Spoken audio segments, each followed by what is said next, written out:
अस्सलाम वालेकुम everyone, my name is Hammad. जैसे कि हमारी नेक्स्ट जेस की सीरीज़ चल रही है, लास्ट वीडियो के अंदर मैंने डायनामिक राउटिंग को कवर करवाया था।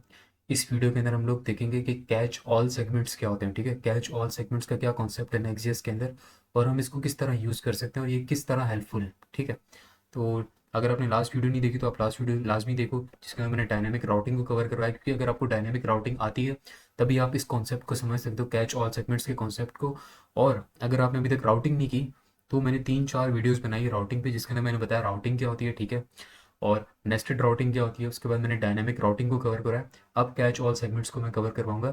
इन सब वीडियोस को देखना लाजमी है अगर आपको राउटिंग नहीं आती। ठीक है, राउटिंग आती होगी तभी नेस्टेड राउट कर पाओगे, और नेस्टेड राउट आते हैं तभी डायनामिक राउट्स को समझ पाओगे, और डायनामिक राउट्स अगर आते हैं तभी आप कैच ऑल सेगमेंट्स के कॉन्सेप्ट को समझ पाओगे। ठीक है, तो ये पूरी प्लेलिस्ट आपको मिल जाएगी जिसके अंदर मैंने नो वीडियोस बनाई है।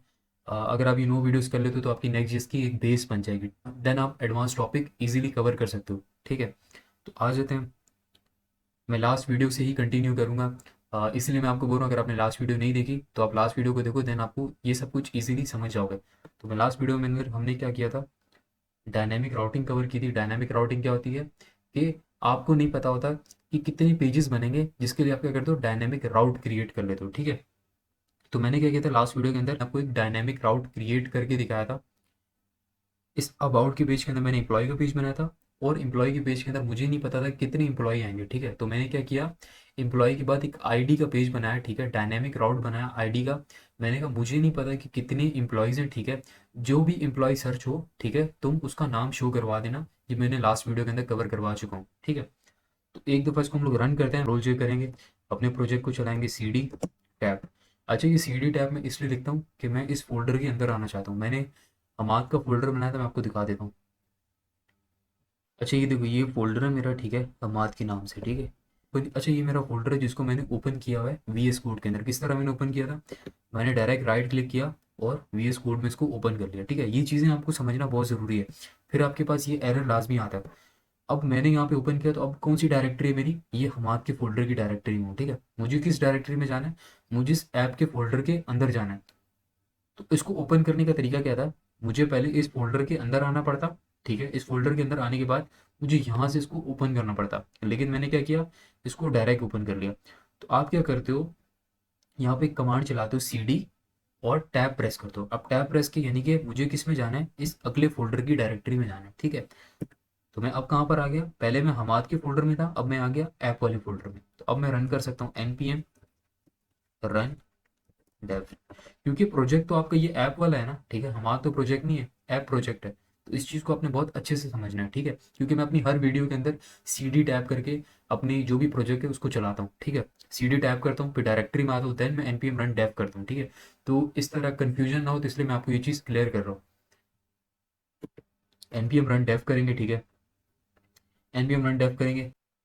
अच्छा, अब ये जो लिंक है, ठीक है, आप इसको यहाँ से कॉपी भी कर सकते हो, यहाँ से क्लिक भी कर सकते हो। ठीक है, तो मैं यहाँ पर आऊँगा। ठीक है, और यहाँ से आप डायरेक्ट लोकल होस्ट सर्च भी कर सकते हो। तो लोकल होस्ट सर्च करोगे तो ये प्रोजेक्ट आपके पास ब्राउज़र पर चल जाएगा। अच्छा, ये हमारे पास ब्राउज़र पर आ गया। ठीक है, तो अभी मैं यहाँ पे सर्च कर लेता हूँ। ठीक है, अबाउट का पेज, जैसे कि मैंने लास्ट वीडियो के अंदर अबाउट का पेज बनाया था, तो अबाउट का पेज सर्च करेंगे तो यहाँ देखो एम्प्लॉय आ गया। ठीक है, इस एम्प्लॉय का मैंने यहाँ पे क्या किया था, ये मैं आपको दिखा देता हूँ। ये मैंने अबाउट का पेज बनाया, अबाउट के पेज के अंदर मैंने एम्प्लॉय का पेज बनाया। ठीक है, और एम्प्लॉय का पेज सिर्फ नहीं बनाया था, अबाउट के पेज के अंदर मैंने क्या किया था, ये अबाउट पेज है। ठीक है, अबाउट के page dot T S x में, ठीक है, मैंने क्या किया, एम्प्लॉय का एक लिंक जनरेट करवा दिया। ठीक है, और उसको मैंने क्या बोला, उसको कहाँ लेके जाना, इस एम्प्लॉय के पेज पे लेके जाना। तो अगर मैं यहाँ पे क्लिक करूँगा एम्प्लॉय पे, तो मैं कहाँ चला जाऊँगा, एम्प्लॉय के पेज पे चला जाऊँगा। ठीक है, तो लोकल होस्ट ये डोमेन है, ये अबाउट का पेज है, उसके बाद क्या हो गया, एम्प्लॉय का पेज आ गया। ठीक है, एम्प्लॉय के पेज में मैंने क्या शो कराया, एम्प्लॉय डेटा शो कराया। ठीक है, अब एम्प्लॉय डेटा शो करा दिया, अब मुझे नहीं पता एम्प्लॉय के बाद कितनी चीज़ें आएंगी, तो मैंने यहाँ पे कर दिया, एक डायनामिक राउट क्रिएट कर दिया। ठीक है, उस डायनामिक राउट के अंदर मैंने क्या किया, पैरम यूज पैरम का एक कॉन्सेप्ट होता है। ठीक है, एक हुक होता है जिसके थ्रू हम लोग जो भी चीज़ ऊपर लिंक में होगी, ठीक है, जो भी चीज़ ऊपर यूआरएल में होगी, उस डेटा को हम लोग प्रिंट करवा सकते हैं कहाँ पे, अपने ब्राउजर के ऊपर। ठीक है, तो वो कॉन्सेप्ट यूज़ मैंने किया यहाँ पे।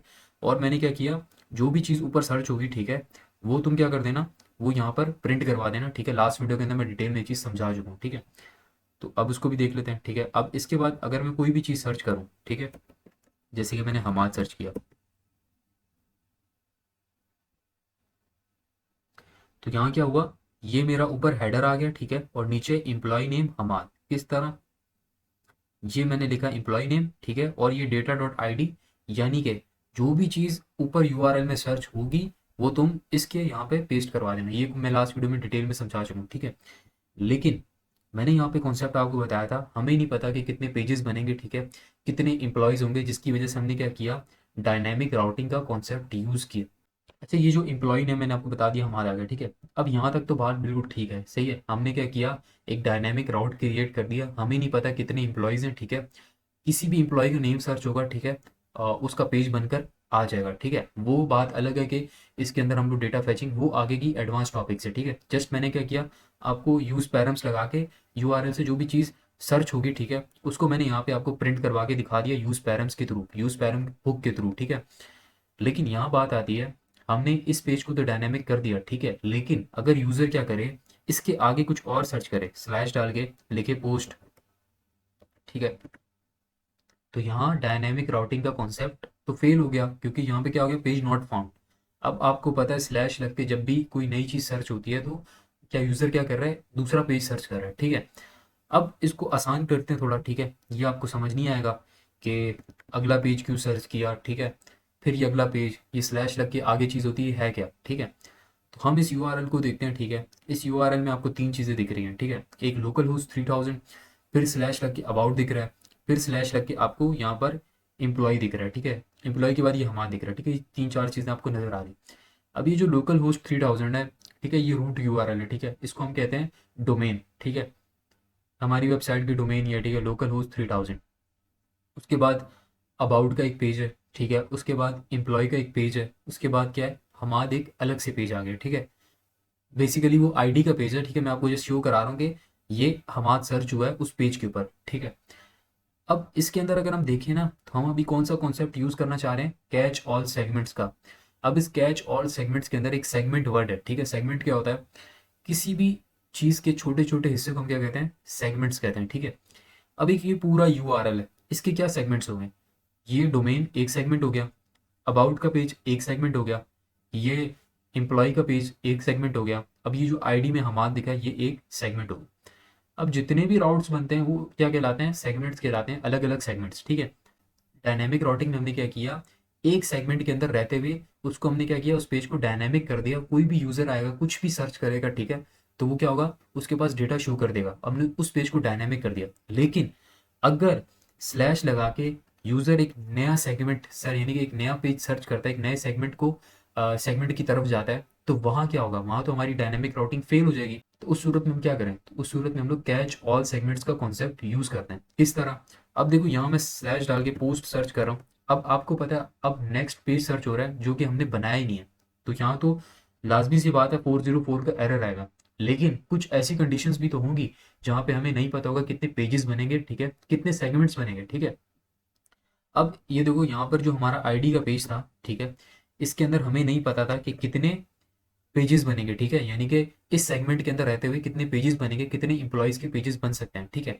लेकिन हमें कुछ कंडीशंस ऐसी भी होंगी जहां पर हमें नहीं पता होगा कितने सेगमेंट्स बन सकते हैं, जैसे कि एम्प्लॉय के पेजेस बन रहे हैं, एम्प्लॉय के पेजेस के बाद उनकी कोई स्पेसिफिक डिटेल भी सर्च हो सकती है, जैसे कि आईडी, पोस्ट, कमेंट्स, ठीक है।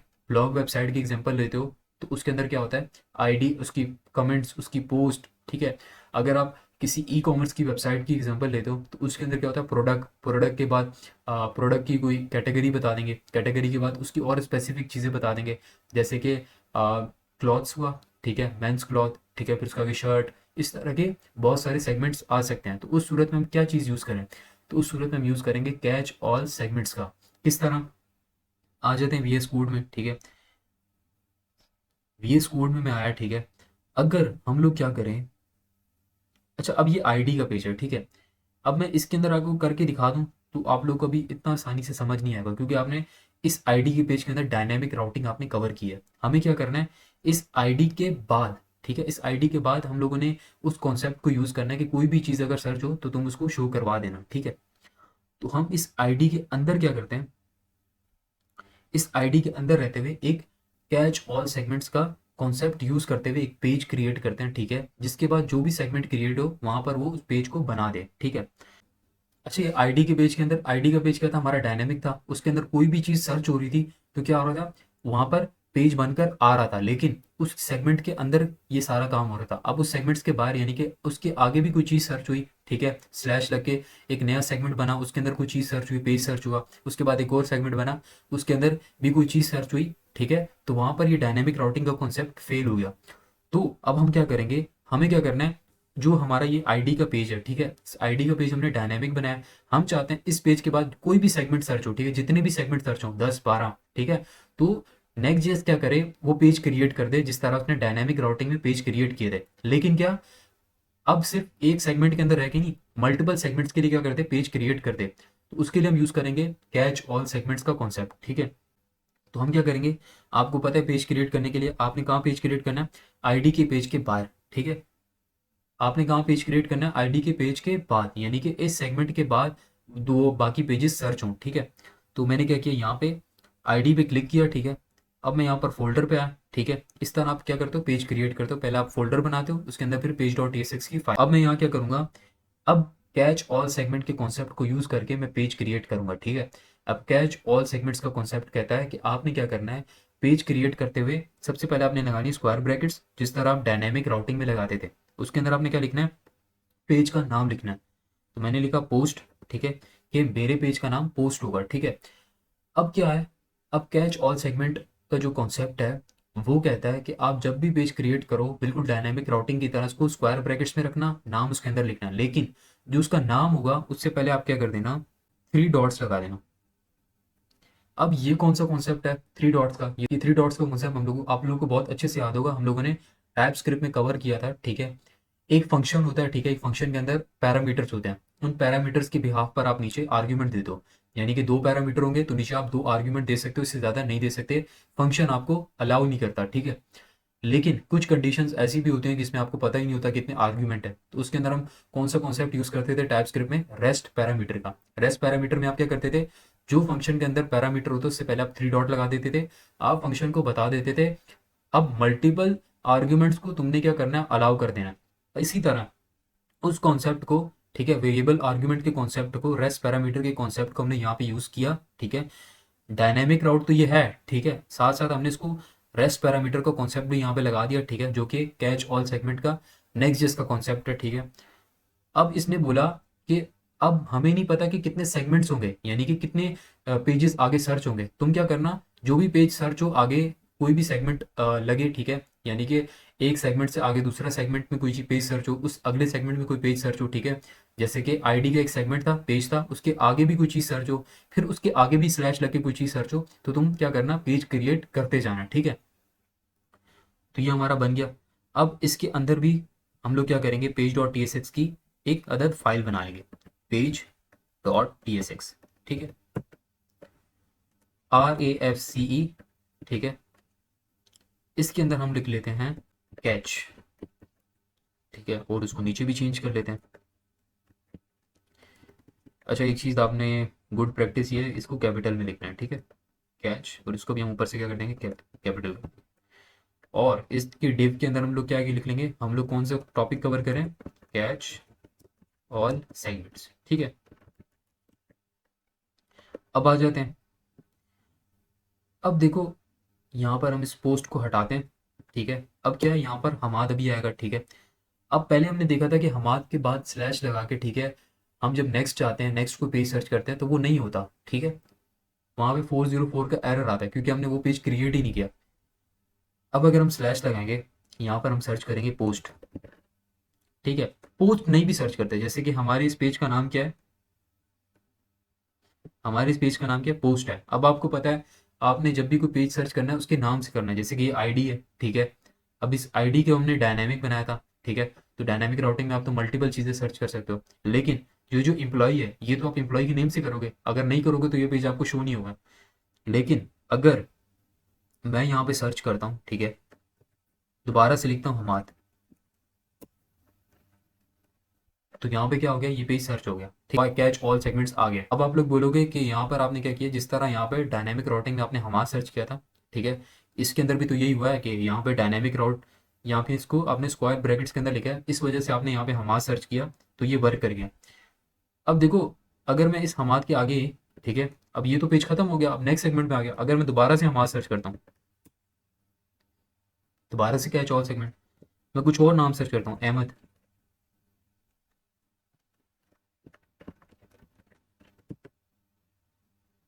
कैच ऑल सेगमेंट्स, तो अब क्या हुआ, इसने मल्टीपल सेगमेंट्स यानी कि जितने भी मल्टीपल आगे पेजेस बनेंगे वो सब पेजेस पे इसने अलाउ कर दिया, बनाकर नेक्स्ट जेस हमें बनाकर दे रहा है वो पेजेस, ठीक है। तो ये होता है कैच ऑल सेगमेंट्स का कॉन्सेप्ट, जिसके अंदर आपको नहीं पता होता कितने सेगमेंट्स आएंगे आगे, ठीक है। सेगमेंट्स क्या होते हैं मैंने आपको बता दिया, ये डोमेन एक सेगमेंट है, ठीक है, अबाउट का पेज ये एक सेगमेंट है, ठीक है, किसी भी चीज़ के छोटे छोटे हिस्से को हम सेगमेंट कहते हैं, ठीक है।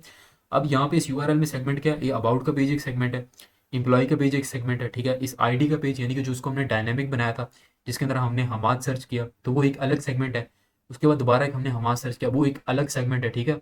एक सेगमेंट को आप लोग मिसाल ले सकते हो, एक अलग राउट है, ठीक है। तो जब हमें मल्टीपल राउट्स आगे क्रिएट करने हो, ठीक है, हमें नहीं पता कि कितने राउट्स बनेंगे, कितने पेजेस आगे सर्च हो सकते हैं, ठीक है, ठीक है, कितने सेगमेंट्स आगे सर्च हो सकते हैं, ठीक है। तो उस कंडीशन में हम किसका यूज़ करते हैं, हम लोग कैच ऑल सेगमेंट्स का यूज़ करते हैं, ठीक है। जिस तरह हम लोगों ने, अब मैं आपको एक चीज़ दिखा देता हूँ, जिस तरह हम लोगों ने यहाँ पर क्या किया था, इस यूआरएल में मैंने हमाद सर्च किया जिसकी वजह से नीचे हमाद प्रिंट हुआ, अगर मैं यहाँ पे अहमद सर्च करता हूँ तो यहाँ पे अहमद प्रिंट हुआ। बिल्कुल इसी तरह कैच ऑल सेगमेंट्स के अंदर भी मैं आपको कुछ चीज़ें करके दिखाता हूँ, ठीक है। आ जाते हैं कैच ऑल सेगमेंट में पहले, ठीक है, मैं यहाँ पे सर्च करता हूँ, वन सर्च करता हूँ, तो ये देखो, ठीक है। तो अब यहाँ पर हम आएंगे, थोड़ी सी अब कोडिंग वगैरह कर लेते हैं, ठीक है। पैरम को हमने यूज़ किया था, ठीक है, पैरम की मैं एक डिटेल वीडियो आपके लिए बनाऊंगा, तो हम लोग यूज़ करेंगे, यूज़ पैरम का यूज़ करेंगे, ठीक है, जो मैंने आपको लास्ट वीडियो में मैंने बताया था, ठीक है। तो हम लोग क्या करते हैं, एक डेटा के वेरिएबल के अंदर कॉन्स्ट से एक वेरिएबल बनाते हैं, ठीक है, डेटा का, डेटा इज इक्वल्स टू, जिसके अंदर हम यूज़ करते हैं यूज़ पैरम्स का, यूज़ पैरम एक हुक है, ठीक है, जिसके थ्रू आप क्या कर सकते हो, अपने यूआरएल से डेटा ले सकते हो, जो मैं आपको लास्ट वीडियो में कवर करवा चुका हूँ, ठीक है। अब देखो ऊपर यूज़ पैरम का जो भी है हुक वहाँ पे इंपोर्ट हो चुका है, ठीक है। अब मुझे यूज़ पैरम को यूज़ करते हुए क्या करना है, यहाँ पे क्या करना है, हम करते हैं यहाँ पर पोस्ट, ठीक है, पोस्ट नेम। अब पोस्ट नेम कैसे आएगा, अब आपको पता है जब भी आपको टाइप स्क्रिप्ट यूज़ करनी है HTML के कोड में, यानी कि इस रिटर्न के अंदर तो HTML का कोड होगा, तो आप यहाँ क्या करोगे, कर्ली ब्रेसेस में, बिल्कुल जैसे प्रीवियस वीडियो के अंदर मैंने आपको बताया था पोस्ट नेम। देखो अब मुझे क्या चाहिए, डेटा चाहिए, ठीक है। अब यूज़ पैरम क्या है, यूज़ पैरम के अंदर मेरा यूआरएल का डेटा मौजूद है, मैं यूज़ पैरम में आप लास्ट वीडियो के अंदर कवर करवा चुका हूँ, ठीक है, इसीलिए डिटेल में नहीं चाह रहा, अगर आपको नहीं पता तो आप लास्ट वीडियो देख सकते हो। अब ये जो यूज़ पैरम है इसके अंदर मेरा यूआरएल है, ठीक है। अब ये यूआरएल कौन सा है, ये मैं अभी आपको बताता हूँ। अब ये किसके अंदर सेफ है, डेटा के अंदर, तो मैं यहाँ पे क्या लिखूंगा, इस कर्ली ब्रेसेस के अंदर डेटा लिखूंगा, डॉट। अब देखो हमारे जो ये चीज़ है यहाँ पे, इस पेज का नाम क्या है, पोस्ट है, तो मैं यहाँ पे क्या लिखूंगा, पोस्ट, ठीक है। पोस्ट क्यों लिखा, क्योंकि हमारे पेज का नाम क्या है, पोस्ट है। डेटा क्या है, यूज पैरम है, यूज पैरम को हमने बताया कि तुम्हारे पास जो भी यूआरएल इस सेगमेंट में सर्च होगा तुमने क्या करना है, इस डेटा में स्टोर कराना है। फिर इस डेटा को मैं यहाँ पर लेकर आया और उसको डॉट करके मैंने इस पेज का जो भी नाम है वो लिख दिया, ठीक है। अब मैं यहाँ पर जब आऊँगा, अच्छा अब यहाँ पे एक एरर आ गया, जिन्होंने मेरी वीडियोस बहुत अच्छे से देखी है, ठीक है, प्रीवियस वीडियोस जिसके अंदर मैंने आपको बताया जब भी आप किसी हुक का इस्तेमाल करते हो, ठीक है, client side component and server side component की मैंने एक डिटेल सी वीडियो बनाई है, ठीक है, जिसके अंदर मैंने ये सारी चीज़ें बताई हैं। जब भी आप किसी हुक का यूज़ करते हो तो आप अपने कंपोनेंट को क्या बनाते हो, यूज़ क्लाइंट बनाते हो, यूज़ क्लाइंट, ठीक है। अब आएंगे, ये एरर हट जाएगा, ठीक है, इसको रिफ्रेश करेंगे तो यहाँ पे आप देखोगे क्या आ गया, पोस्ट वन आ गया, ठीक है। अगर मैं यहाँ पे सर्च करता हूँ हमाद, हमाद आ गया। अच्छा मैं स्लैश डाल के अहमद सर्च करता हूँ, अहमद आ गया। अच्छा तो हमारे कॉन्सेप्ट क्लियर हो गया, ठीक है।